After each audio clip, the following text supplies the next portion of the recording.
আমরা মনে করি এই যে ডাকসু নির্বাচনের সুনির্দিষ্ট দিন তারিখ ঘোষণা না করা, এই বিষয়টি সুপরিকল্পিতভাবে ডাকসু নির্বাচন না দেওয়ার একটা টালবাহানা আমরা বিশ্বাস করি। ডাকসু নির্বাচনের সুনির্দিষ্ট দিন তারিখ ঘোষণার দাবিতে যে সংবাদ সম্মেলনের আয়োজন করেছি, বিশ্ববিদ্যালয়ের গণসংযোগ যে দপ্তর, সেখান থেকে তারা ডাকসু নির্বাচনের একটি কাল্পনিক রোডম্যাপ ঘোষণা করেছে।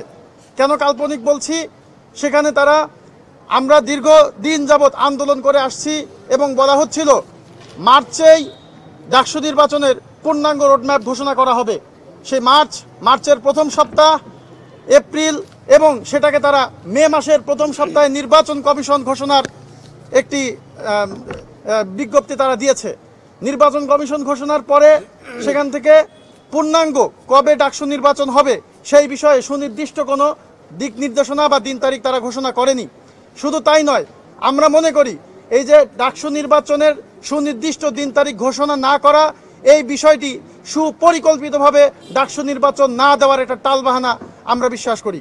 এই মুহূর্তে ডাকসু নির্বাচনের সুনির্দিষ্ট দিন তারিখ ঘোষণার দাবিতে যে সংবাদ সম্মেলনের আয়োজন করেছি, এখানে উপস্থিত আছেন ঢাকা বিশ্ববিদ্যালয় ছাত্র অধিকার পরিষদের সম্মানিত আহ্বায়ক মোহাম্মদ সানাউল্লাহ হক, আরও আছেন বাংলাদেশ ছাত্র অধিকার পরিষদ কেন্দ্রীয় নির্বাহী সংসদের সম্মানিত সভাপতি মোহাম্মদ বিনিয়ামিন মোল্লা এবং বাংলাদেশ ছাত্র অধিকার পরিষদের ঢাকা বিশ্ববিদ্যালয় শাখার বিভিন্ন স্তরের নেতৃবৃন্দ এবং ঢাকা বিশ্ববিদ্যালয়ের সাধারণ শিক্ষার্থীবৃন্দ। হয়তো ভিতরে ঢুকে প্রত্যাশা করছিলাম নির্বাচন কমিশন কিংবা কবে নির্বাচন হতে পারে সে ব্যাপারে সুনির্দিষ্ট তথ্য থাকবে, কিন্তু যেই ওনারা টাইমলাইনটা ঘোষণা করেছে আমার কাছে মনে হচ্ছে এটা একটা লোক দেখানোর মতো, যে শিক্ষার্থীরা যেহেতু একটা শিক্ষার্থীদের চাপ দিচ্ছে ডাকসু নির্বাচনের জন্য, তাদেরকে একটু ঠান্ডা করার জন্য মনে হয় একটা টাইমলাইন ঘোষণা করছে। এটার মধ্যে সুনির্দিষ্ট কবে নির্বাচন হতে পারে কিংবা নির্বাচন কমিশনের দায়িত্বকে পালন করবে, কিভাবে নির্বাচন হতে পারে এ ব্যাপারে কোনো সুনির্দিষ্ট কোনো তথ্য ওখানে আমরা দেখতে পাইনি।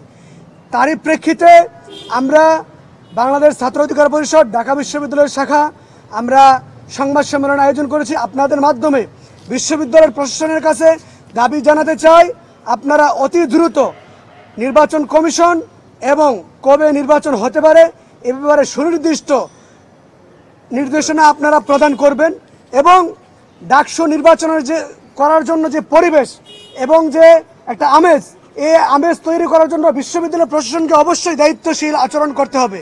আমরা বিগত দিন ধরে দেখে আসছি কিছু ছাত্র সংগঠন তাদের বিশ্ববিদ্যালয় প্রশাসনের প্রতারণা হবে, এটা আমরা বিশ্ববিদ্যালয় শিক্ষকদের বা প্রশাসনের কাছে হুঁশিয়ারি করে বলে দিতে চাই। আমরা তারা মনে হচ্ছে তাদের যে কার্যক্রমগুলো এখানে পৌঁছানোর ক্ষেত্রে তারা বাধাগ্রস্ত করে, তাহলে তো যারা আমাদের যে ডাকসু নির্বাচন করতে চাই, ডাকসু নির্বাচনে সকল ছাত্র সংগঠনের সমান অধিকার থাকার কথা। আমি বিশ্ববিদ্যালয় প্রশাসনের ক্ষেত্রে প্রশাসনকে বিশেষভাবে অনুরোধ করব, আপনারা আগামীতে আপনারা ডাকসু। আমার বক্তব্য শেষ করছি, ধন্যবাদ।